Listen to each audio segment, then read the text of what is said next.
Hello বন্ধুরা, শুভ দুপুর। তো চলে এলাম আজকের লাঞ্চ মেনু নিয়ে। আজকে যেহেতু সোমবার, একদমই নিরামিষ। তোমরা তো জানোই সোমবার মঙ্গলবার নিরামিষ খাই। তো চলো গরম গরম ভাত থালাতে আস্তে আস্তে বেড়ে নিই। চলো, তো দেখো এই যে একদম ধোঁয়া উঠছে গরম ভাত। আজকে থালা নিয়ে বসে পড়লাম অনেক দিন বাদে কাঁসার থালাতে। কাঁসার থালাতে তো আমাদের খাওয়াই হয় না। আগেকার মানুষরা কিন্তু সবাই কাঁসার থালাতেই খেত, যার জন্য এত কিন্তু রোগভোগও ছিল না। এখনকার দিনে মানুষ যত আধুনিক হয়েছে তত আরও রোগভোগ যেন চেপে ধরছে। তো যাই হোক, কাঁসার থালাতে আমাদের বাড়িতে খাওয়া হয় মাঝে মাঝে। তা আজকে ভাবলাম কাঁসার থালাতে খাবো। তো কাঁসার থালাতে ভাত বেড়ে নিচ্ছি প্রথমেই। আর কি রান্না করেছি চলো দেখিয়ে দিই। এই যে ডাল রান্না করেছি। আজকে হচ্ছে 3 রকম ডাল দিয়ে রান্না করেছি, মটর ডাল, অড়হর ডাল আর মুগ ডাল দিয়ে। তো বাটিতে ডালও নিয়ে নিয়েছি এই যে।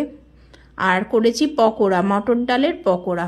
তো বেশ কয়েকটা পকোড়া নিয়ে নিলাম, বেশ অনেকটাই ভেজেছি। আর করেছি শুকনো শুকনো করে লাল লাল করে একটু পোস্ত, ঝরঝরে পোস্ত।